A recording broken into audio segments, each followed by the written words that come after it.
कल की क्लास में हमने बात किया था एमएफ के बारे में। एमएफ का मतलब क्या होता है पहले समझो। ये सबसे नया और यूट्यूब पे का स्टडी के क्षेत्र में ये सबसे नया कंसेप्ट है। हमने इसका नाम दिया है एमएफ। ये खुद का मेरा कंसेप्ट है बाबू, याद रखना। एमएफ कंसेप्ट क्या होता है?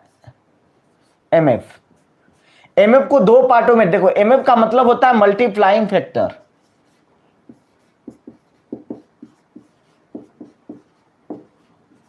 मल्टीप्लाइंग फैक्टर्स,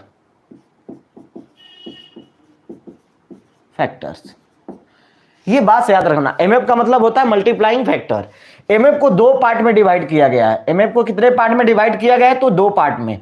पहला जो पार्ट होता है आपका, पहला जो पार्ट होगा बाबू, वो आपका होता है एमएफ निगेटिव। एमएफ निगेटिव मतलब सॉरी, एमएफ पहले ऐसे कर लो। एमएफ क्या होगा? निगेटिव। एमएफ पे मैंने माइनस का चिन्ह दे दिया तो एमएफ निगेटिव हो गया। ये कहां कहां अप्लाई होगा? तो जहां पे कोई भी वस्तु घट रही है, वस्तु क्या हो रही है? परसेंटेज वैल्यू, वस्तु नहीं, वस्तु का मान परसेंटेज में घट रहा है, बढ़ रहा है। परसेंटेज वैल्यू, परसेंटेज मान यहां पे लिख लो। परसेंटेज वैल्यू घटे या बढ़े, अरे सॉरी, घटे या कमी हो, तब इसको हम एमएफ निगेटिव का लगाएंगे। अगर यही प्रॉफिट और लॉस में जाओगे तो जहां लॉस होगा वहां पे एमएफ निगेटिव होगा। जहां लॉस होगा, परसेंटेज लॉस होगा, वहां एमएफ निगेटिव होगा। इस बात को याद रखना। एमएफ पॉजिटिव के बारे में मैं बात कर लूं बाबू, तो एमएफ पॉजिटिव का कहां कहां यूज होगा ध्यान से देखना। एमएफ पॉजिटिव का यूज हम लोग कहां कहां करेंगे बाबू, ध्यान से देखना। इस परसेंटेज वैल्यू क्या हो? परसेंटेज वैल्यू बढ़े या वृद्धि हो,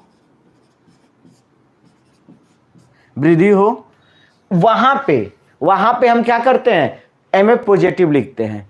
और सबसे बड़ी बात, एमएफ बराबर होता क्या है? तो एमएफ बराबर हमने आपको एक फॉर्मूला लिखाया है कि एमएफ का मतलब होता है बाबू कि ओल्ड न्यू नंबर क्या होगा? न्यू नंबर बटा में ओल्ड नंबर।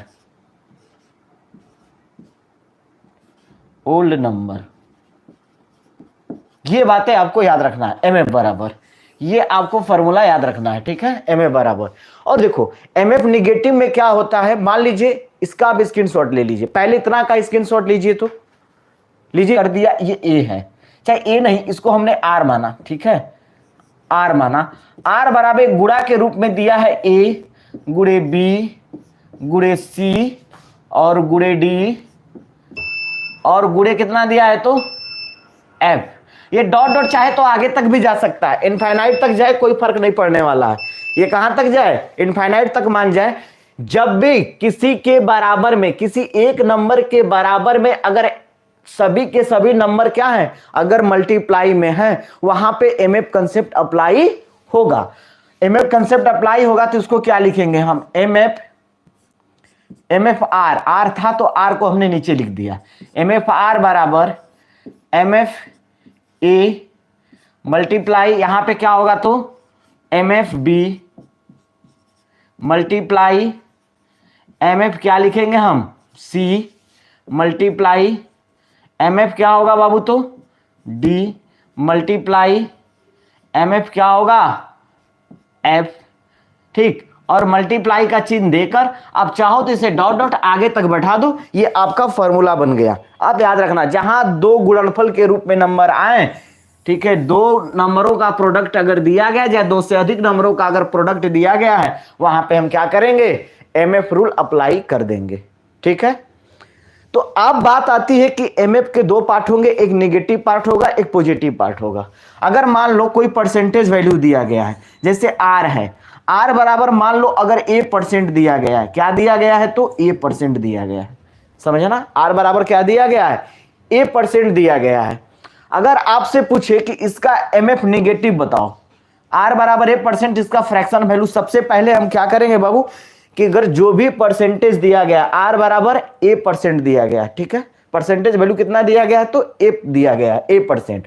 अगर आपसे पूछे तो परसेंटेज वैल्यू को सबसे पहले आप कन्वर्ट कर दीजिए फ्रैक्शन वैल्यू में। ए का परसेंटेज वैल्यू था, ए परसेंट है, तो इसको फ्रैक्शन में बदलेंगे बाबू तो ए बटा में 100 होगा क्या, बोलो। क्योंकि ए हमारा हो गया परसेंटेज का मतलब मैंने बताया था कि 1/100 होता है, तो 1/100 हमने कर दिया, मतलब भाग में कर दिया 100। अब बताओ इस वाले नंबर को आप क्या बोलते हो, तो आप बोलोगे बाबू इसको तो हम अंश बोलते हैं। क्या बोलते हैं, तो अंश। इस वाले नंबर को क्या बोलते हो आप लोग, तो हर बोलते हो। अभी मैं समझा रहा हूं, इसका कोई लेना देना नहीं है, डायरेक्ट आप सॉल्व करोगे, ठीक है। ये अंश है, ये हर है।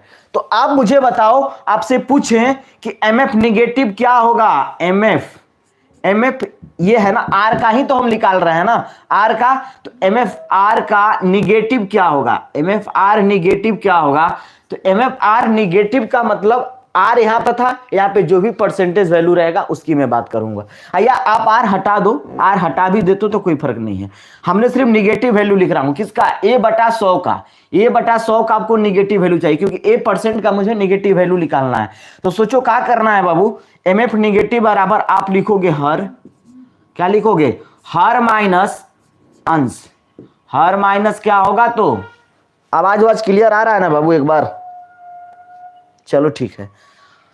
हर माइनस क्या लिखोगे, अंश, और बटा में क्या लिखोगे बाबू, तो हर लिख दोगे, बस यही आपका एमएफ निगेटिव होगा।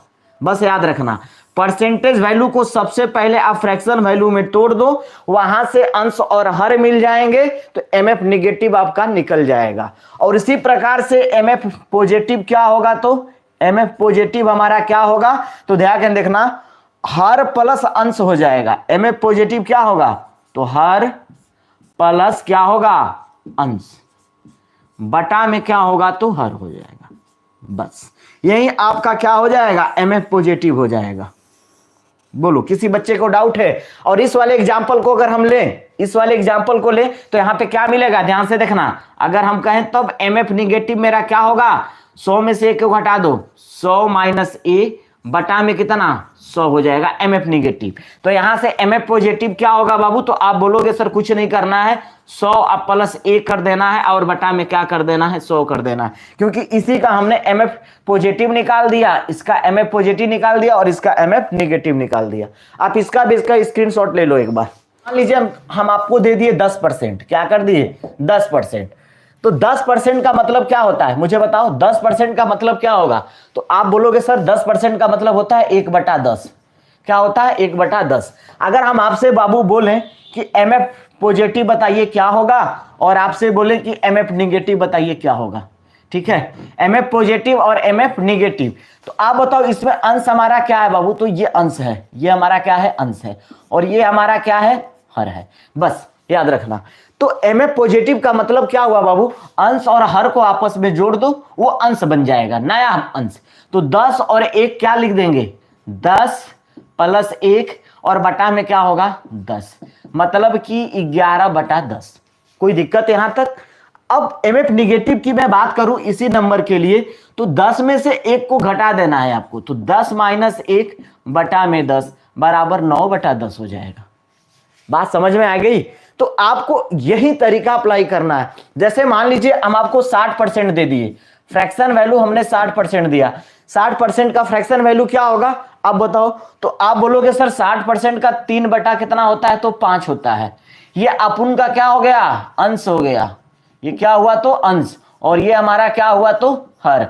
अब आपको लिखना क्या है, तो एमएफ पॉजिटिव लिखना है। एमएफ पॉजिटिव के लिए हमने क्या बताया था कि अंश और हर को आपस में जोड़ देना, मतलब कि क्या होगा, 5 प्लस 3 और बटा में हर लिख देना 5, तो 5 3 कितना, 8/5। आपसे यही पूछ लें कि एमएफ निगेटिव क्या होगा, तो आप कहोगे सर कुछ नहीं, 5 में से 3 को घटा दो आप, 5 माइनस 3 बटा में कितना, 5 बराबर 2/5। यही आपका एमएफ पॉजिटिव और एमएफ निगेटिव निकलेगा। तो ये बात बताओ हर बच्चे के दिमाग में प्रवेश किया कि नहीं किया। मान लेते हैं और ले लेते हैं हम बोल दिए 70% दिया गया है, तो 70% का मतलब क्या हुआ, फ्रैक्शन वैल्यू, तो 7/10 हुआ। ये अपन का क्या हुआ, अंश हो गया, क्या हो गया बाबू, तो अंश, और ये अपन का क्या हो गया, तो हर हो गया। बोलो किसी को दिक्कत है यहां तक? अंश और हर। अब हमें लिखना क्या है? आप बोलोगे सर ऐसा करो कि एम एफ पॉजिटिव बता दो। एम एफ पॉजिटिव क्या हुआ? 10। अब देखो, अब जोड़ेंगे नहीं उस तरह बच्चों वाला। 10 और 7 को जोड़ दो, कितना हो गया? तो 17 डायरेक्ट, और बटा में क्या होगा? तो 10। एम एफ निगेटिव क्या होगा बाबू? तो अब हम घटाने वाला भी काम, 10 में से 7 घटा दिए, कितना बच गया? 3, बटा में कितना? 10। ये M F positive M F negative हो गया। बोलो किसी बच्चे को यहां से अगर कोई डाउट है तो मुझे बताओ। यहां से किसी बच्चे को अगर कोई डाउट है तो बोले मैं दोबारा से समझाने की कोशिश करूंगा। यहां तक किसी बच्चे को कोई डाउट है? दिया गया है, ठीक है। मैं बात कर रहा हूं कि ये हमारा क्या था बाबू? आयत है। क्या है? तो आयत। आयत में लंबाई भी होगी। लंबाई को कह रहा है कि 20% का कर दिया गया है, इंक्रीज कर दिया गया है। 20% का किया गया है, बढ़ा दिया गया है। देखो ये चिन्ह किसको डिनोट करेगी? ऊपर, मतलब ये बढ़ रहा है, ये बात समझना। 20% हमने क्या कर दिया? बढ़ा दिया। और एंड फिर कहता है बाबू कि जो चौड़ाई है ना, अब देखो जो हमारी चौड़ाई है मतलब बी है, वो 20% घटा देता है। 20% क्या करता है? घटा देता है। बस इस बात को समझ गए। हमने बोला था कि जहां बढ़ेगा वहां क्या लगेगा? एम एफ पॉजिटिव लगेगा। जहां घटेगा, इंक्रीज होगा, वहां क्या लगेगा? एम एफ निगेटिव लगेगा। तो अब बताओ लंबाई में क्या यूज करोगे? तो 20% का पहले फ्रैक्शन वैल्यू लिखो। तो 20% का फ्रैक्शन वैल्यू क्या होता है बाबू? तो आप बोलोगे सर 20% का फ्रैक्शन वैल्यू 1/5 होगा। किसी बच्चे को कोई डाउट यहां तक? नहीं ना। 20% का मतलब क्या हुआ? 1/5 हो गया। चलो अगर यहां से तुमको दिक्कत हो रहा है, यहां पे देखो, क्योंकि हमने क्या कर दिया? L बराबर कितना दिया है बाबू? 20%। 20% का मतलब कितना होता है? 1/5। और L हमारा क्या कर रहा है? तो इंक्रीज कर रहा है, मतलब बढ़ रहा है। तो आप मुझे बता दो कि यहां से आपको बढ़ रहा है, इसका मतलब क्या निकलेगा? बढ़ेगा जहां एम एफ पॉजिटिव। तो हमने क्या निकालेंगे यहाँ पे? M F positive. M F positive का देखो फ्रैक्शन वैल्यू आपको मिल गया है। तो हमने क्या बोला था? अंश और हर को आपस में जोड़ दो। तो 5 और 1 जोड़े तो कितना हो गया बाबू? 6। और बटा में क्या करेंगे? हर लिख देंगे। बोलो किसी बच्चे को कोई डाउट है यहां तक? किसी बच्चे को कोई भी डाउट है तो मुझे बताएं। किसी बच्चे को कोई डाउट नहीं है ना? और याद रखना यहाँ पे एल का लिखे हो ना, तो यहाँ पे एम एफ एल लिख देना। मान में कोई समझ में ये है कि लंबाई का लिखा गया है, ठीक है। चलो उसी प्रकार देख लो, चूंकि बी कितना दिया है बाबू? तो बी दिया गया है छोटू, बी का मान दिया है कितना? बी का 20% घट रहा है। बी कितना हो रहा है? बी परसेंटेज डिक्रीज कर रहा है। और डिक्रीज करेगा तो इसका मतलब क्या हुआ? M F negative. तो 20% का फ्रैक्शन वैल्यू भी 1/5 ही होगा। क्या होगा? 1/5 होगा।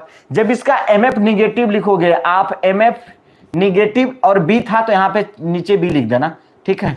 एम एफ जब निगेटिव लिखोगे बाबू 20% का एम एफ निगेटिव, इसका मतलब हमने बोला था कि हर में से एक को घटा देना।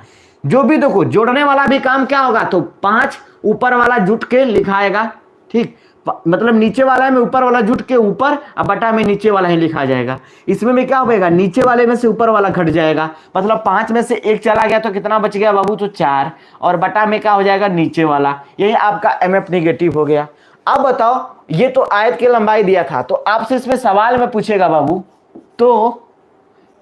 तो एरिया में प्रतिशत चेंज ज्ञात करें। तो एरिया में प्रतिशत चेंज ज्ञात करें। क्या प्रतिशत परिवर्तन होगा क्षेत्रफल में, आपको बताना है। तो आप मुझे बताओ, हमने तो ये मान लिख दिया। अब हम जानते हैं ना कि एरिया ऑफ रेक्टेंगल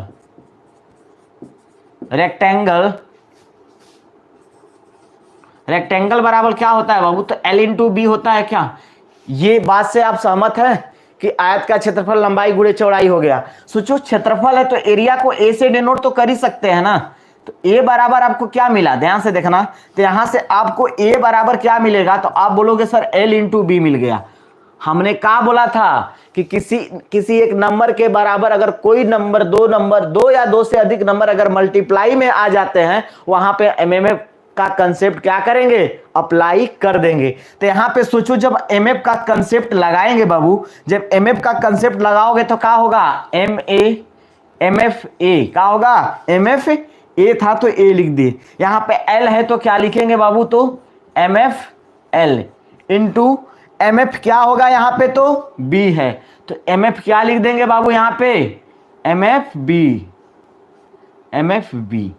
बोलो, किसी बच्चे को क्या कोई भी डाउट है यहां तक? MFL और MFB, बात समझ में आया? इसीलिए हमने यहाँ पे देखो MFL दिया है और यहाँ पे B दिया है। B वाला निगेटिव मान था, इसलिए माइनस हमने दिखाया था कि निगेटिव निगेटिव को शो करता है। ठीक, आप यहाँ पे मान उठाओ और यहाँ पे मान रखो। आप मान रखोगे तो क्या मिलेगा बाबू, ध्यान से देखना। आप MFA बराबर MFL का मान कितना दिया है? MFL का मान दिया है 6/5। क्या लिखोगे आप? 6/5 इंटू MFB का मान कितना दिया है? तो 4/5। आप लिखोगे 4/5। इसमें से क्या कुछ कटने वाला है? तो बोलोगे सर कुछ भी नहीं कट रहा है। तो 6 और 4 का गुणा कर दो, कितना आ गया? तो 24। 5 में 5 का गुणा करो तो कितना आ गया? 25। अब बोलो किसी को डाउट है यहां तक? किसी बच्चे को अगर डाउट है तो मुझे बताइए। तो आपको देखो फाइनली क्या मिला, हमने अभी जस्ट बताया था कि आपको यहां पे क्या मिला, ध्यान से देखना। हम आगे यहां लिख रहे हैं। तो आपको मिला MFA बराबर कितना मिला बाबू? तो 24/25। हमने बोला कि ये न्यू नंबर है, न्यू नंबर मतलब न्यू एरिया है, क्योंकि ए है यहां पे, तो क्या लिखेंगे? New area. न्यू एरिया आइए हमारा क्या है? ओल्ड एरिया है। क्या है? तो ओल्ड एरिया। तो पहले एरिया 25 थी, अब एरिया 24 हो गई। तो बताओ कमी हो रहा है कि वृद्धि हो रहा है? बताओ, पहले एरिया हमारा क्षेत्रफल 25 हुआ करता था जमीन का, अब 24 हो गया। इसका मतलब घट रहा है ना। ऐसे सोचो, पहले आपके पास 25 रुपया था, अब 24 रुपया हो गया, तो आपका पैसा घटा ना बाबू। सेम इसी प्रकार एरिया घट गया। कितना घटा है? तो 1 घटा है। तो परसेंटेज चेंज कितना होगा? परसेंटेज चेंज ऑफ एरिया कितना? परसेंटेज 1 कम हो रहा है ना। 1 कम हो रहा है, किस पे कम हो रहा है? तो 25 पर, इंटू कितना? 100। 25 चौके कितना? 100 बराबर 4%। आपका आंसर हो जाएगा। तो आपको ऐसे सवाल को बनाना है। आप देखो, मैं आपको समझाने के लिए सारा प्रोसेस कर रहा हूं, नहीं तो कोई जरूरत ही नहीं है इसका करने का, कोई भी जरूरत नहीं है। आप इसको उतार लो, देखो मैं एक लाइन में आंसर दूंगा, एक लाइन में आंसर आएगा। इसका स्क्रीनशॉट लो पहले आप।